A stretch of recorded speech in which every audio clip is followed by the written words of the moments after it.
Hello दोस्तों आज के वीडियो में हम लोग एजेंट्स ऑफ पॉलिनेशन के बारे में बात करेंगे।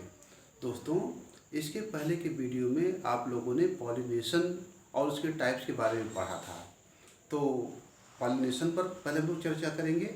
लेकिन इससे पहले दोस्तों, अगर आपने हमारे चैनल को सब्सक्राइब नहीं किया है तो इसको लाइक और सब्सक्राइब अवश्य कर दें। तो हम थोड़ा सा आपको रिवाइज करा देते हैं पॉलिनेशन के बारे में। दोस्तों, पॉलिनेशन को हिंदी में परागण कहा जाता है और पॉलिनेशन का अर्थ होता है, इसकी हम परिभाषा आपको बता देते हैं, transfer of pollen grain from anther to stigma is known as pollination. या इसको दूसरे शब्दों में कहें तो परागकणों के परागकोश से वर्तिकाग्र पर पहुंचने की क्रिया को परागण कहा जाता है। और परागण के बारे में इससे पहले हम लोगों ने काफ़ी बात किया हुआ है। अब यह जो परागण की क्रिया है, पॉलिनेशन की क्रिया है, पॉलिनेशन की क्रिया के बाद ही पुष्पों में या पौधों में फर्टिलाइजेशन या निषेचन की क्रिया संपन्न होती है। मतलब निषेचन के पहले पॉलिनेशन का होना आवश्यक होता है। और यह आपको पता है कि जो पॉलन ग्रेन है या जो एग सेल है, मतलब मेल और female gamete in plants both are non motile. ये दोनों नॉन मोटाइल होते हैं, चाहे मेल गैमीट हो या फीमेल गैमीट हो। तो इस प्रकार से इन दोनों गैमीट्स के एक दूसरे के कांटेक्ट में आने के लिए पॉलिनेशन होना आवश्यक होता है। और यह पॉलिनेशन की क्रिया जो है यह पौधों में किस प्रकार से होती है, इसके लिए किसी माध्यम की आवश्यकता होती है और उन्हीं माध्यम को ही एजेंट्स कहा जाता है या कारक कहा जाता है। तो इस प्रकार से अब हम लोग अपने टॉपिक पर बढ़ते हैं। हमारा जो टॉपिक है एजेंट्स ऑफ पॉलिनेशन, मतलब यह कौन कौन से एजेंट हो सकते हैं, कौन कौन से कारक हो सकते हैं जो पॉलिनेशन की क्रिया को या परागण की क्रिया को पौधों में संपन्न कराते हैं। तो दोस्तों, यह एजेंट दो प्रकार के हो सकते हैं। एक एबायोटिक हो सकता है और दूसरा बायोटिक हो सकता है। और एबायोटिक में सभी निर्जीव कारक आते हैं और मुख्य रूप से इसमें वाटर और एयर आता है। इसी प्रकार से अगर हम बायोटिक एजेंट की बात करें तो बायोटिक एजेंट के अंतर्गत सभी लिविंग्स आते हैं। इसमें बर्ड्स, एनिमल्स, मॉथ, बटरफ्लाइज, बीज, ये सारे एनिमल्स इसमें आते हैं। तो बायोटिक में निर्जीव आते हैं और एबायोटिक में सजीव कारक आते हैं जो पॉलिनेशन की क्रिया को संपन्न करते हैं। और दोस्तों, अगर हम कंपैरेटिवली देखें कि जो बायोटिक एजेंट है और एबायोटिक एजेंट है, इन दोनों में सबसे अधिक जो पॉलिनेशन की क्रिया संपन्न होती है वह बायोटिक एजेंट्स के द्वारा होती है। और दोस्तों, बायोटिक एजेंट्स में भी जैसे मान लीजिए कि एनिमल्स हैं, बर्ड्स हैं और इंसेक्ट्स हैं, तो इन सभी में मोस्टली जो पॉलिनेशन की क्रिया होती है या मेजॉरिटी पॉलिनेशन की क्रिया जो अधिकतम होती है वह बीज या मधुमक्खियों के द्वारा की जाती है। तो इस प्रकार से पॉलिनेशन के दो कारक या एजेंट होते हैं, एक होता है बायोटिक और एक होता है एबायोटिक। सबसे पहले हम लोग बात करते हैं एबायोटिक एजेंट्स के बारे में या कारक के बारे में। तो दोस्तों, एबायोटिक्स एजेंट में विंड, जिसको हवा कहते हैं, हवा और जल या वायु जल कहें या विंड वाटर कहें, यह दोनों मुख्य कारक हैं जो पॉलिनेशन की क्रिया को संपन्न करते हैं और यह दोनों ही एबायोटिक हैं या निर्जीव हैं। और ऐसे पौधे जिसमें पॉलिनेशन की क्रिया एबायोटिक फैक्टर के द्वारा संपन्न होता है, तो उन पौधों के जो फ्लावर्स होते हैं वह जो है नॉट कलर्ड होते हैं, मतलब वो बहुत ज़्यादा कलरफुल नहीं होते हैं, अट्रैक्टिव नहीं होते हैं, आकर्षक नहीं होते हैं। और चूँकि इन पुष्पों में पॉलिनेशन की क्रिया जल और वायु के द्वारा हो रही है, तो इन पुष्पों में जो नेक्टर होता है, नेक्टर क्या है? नेक्टर एक प्रोडक्ट है, एक उत्पाद है जिसको खाने के लिए या ग्रहण करने के लिए इंसेक्ट्स वगैरह उन पुष्पों पर जाते हैं। तो ऐसे पुष्प जिसमें पॉलिनेशन की क्रिया एबायोटिक फैक्टर के द्वारा हो या विंड और वाटर के द्वारा संपन्न हो, वह कलरफुल नहीं होते हैं और उसमें जो नेक्टर होता है नेक्टर भी नहीं होता है। और इस प्रकार से अब हम लोग बात करते हैं विंड पॉलिनेशन की। विंड पॉलिनेशन का मतलब क्या है कि जब पॉलिनेशन की क्रिया, पॉलिनेशन में क्या होता है कि जो परागकण होते हैं, परागकणों का ट्रांसफर परागकोश से वर्तिकाग्र पर होता है और यह क्रिया किसके द्वारा हो, वायु के द्वारा हो, तो इसको विंड पॉलिनेशन कहा जाता है। और जो विंड पॉलिनेशन है और वाटर पॉलिनेशन है, इन दोनों में अगर हम कंपैरेटिवली देखेंगे तो जो विंड पॉलिनेशन होता है वह मोर कॉमन है, मतलब अधिकतर जो पॉलिनेशन की क्रिया होती है वो विंड के द्वारा होती है या वायु के द्वारा होती है और जल की तुलना में विंड पॉलिनेशन ज़्यादा होता है।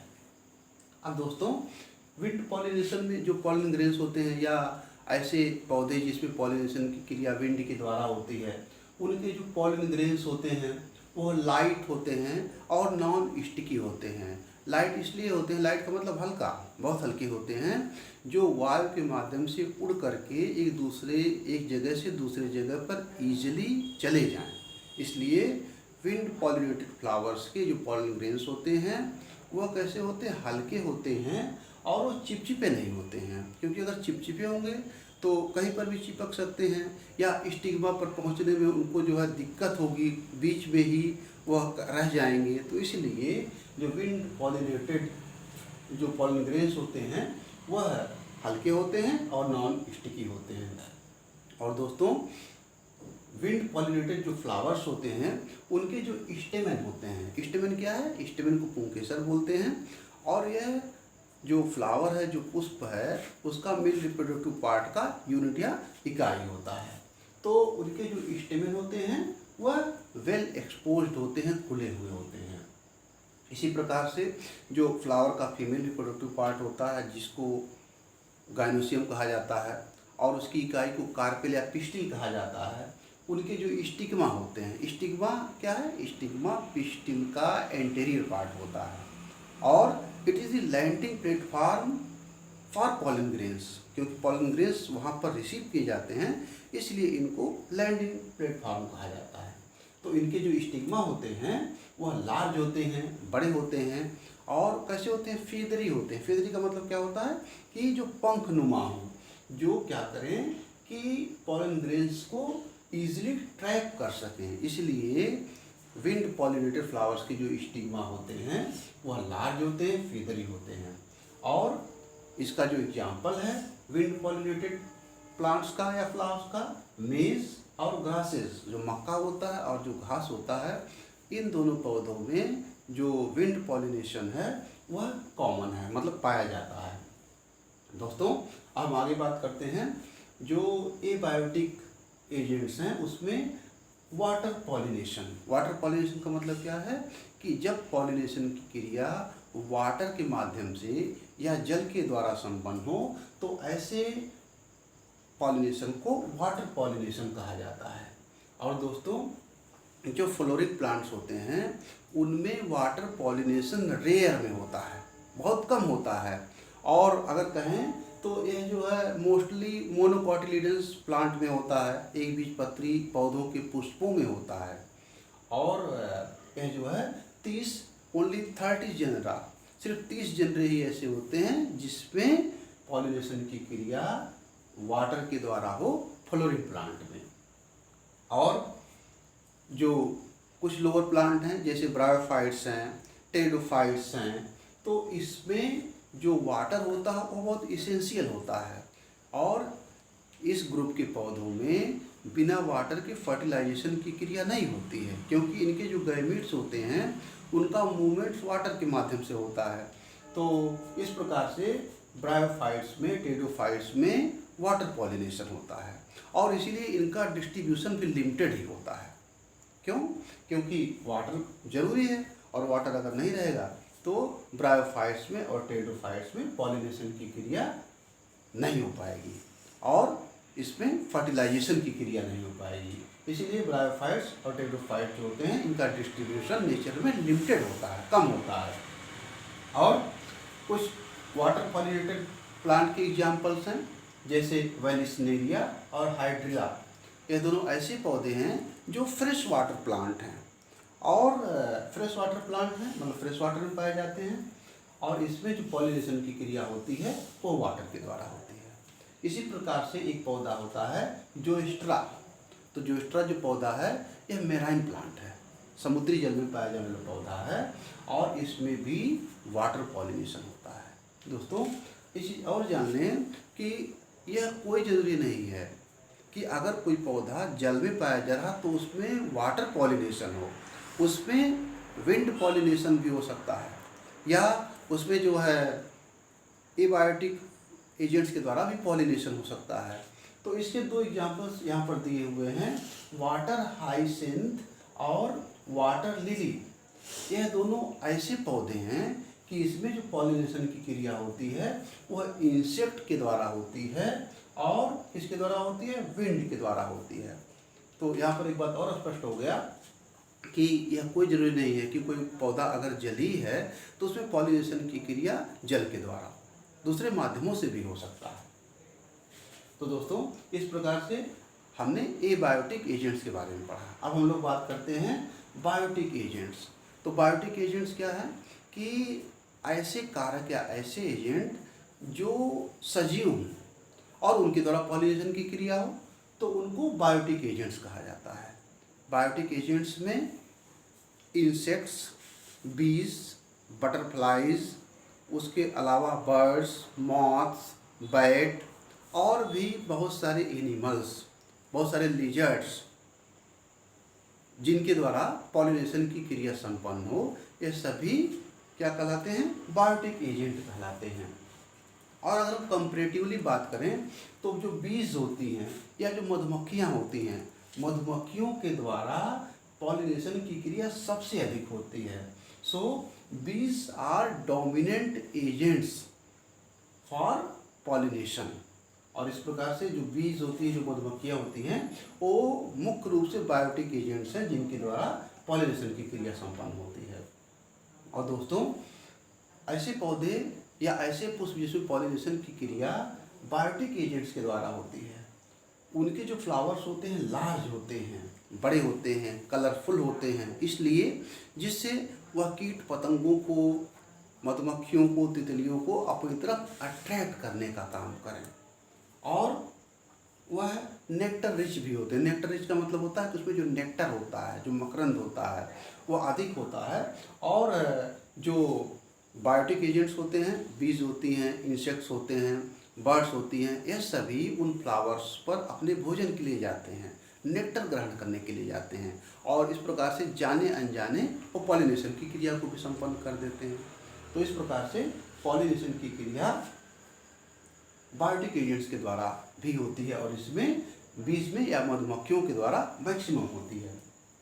और दोस्तों ऐसे फ्लावर जिसमें बायोटिक एजेंट्स के द्वारा पॉलिनेशन हो रहा हो, उनके जो पॉलन ग्रेन्स होते हैं वह स्टिकी होते हैं, चिपचिपे होते हैं।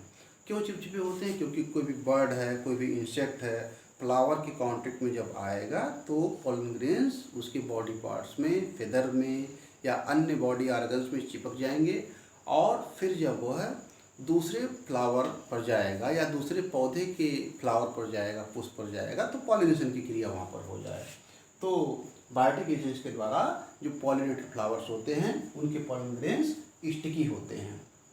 और कुछ ऐसे भी प्लांट हैं, ऐसे भी फ्लावर हैं जिनमें क्या होता है कि जो बायोटिक एजेंट है और जो फ्लावर है इनके बीच में एक रिलेशनशिप होता है, और दोनों का जो लाइफ साइकिल है बिना एक दूसरे के सहयोग के पूरा नहीं हो सकता है। इसका जो एग्जाम्पल है यूका और मॉथ रिलेशन। यूका क्या है? यूका इज ए फ्लावर, और यूका प्लांट का जो पुष्प होता है, जो फ्लावर होता है, तो उसमें जो मॉथ होता है, मॉथ क्या है? मॉथ एक जो है एक बायोटिक एजेंट है। यह मॉथ अपने अंडे उस फ्लावर में देता है, और इस प्रकार से क्या होता है कि मॉस के जो एग्स होते हैं उस फ्लावर में डिपॉजिट कर दिए जाते हैं।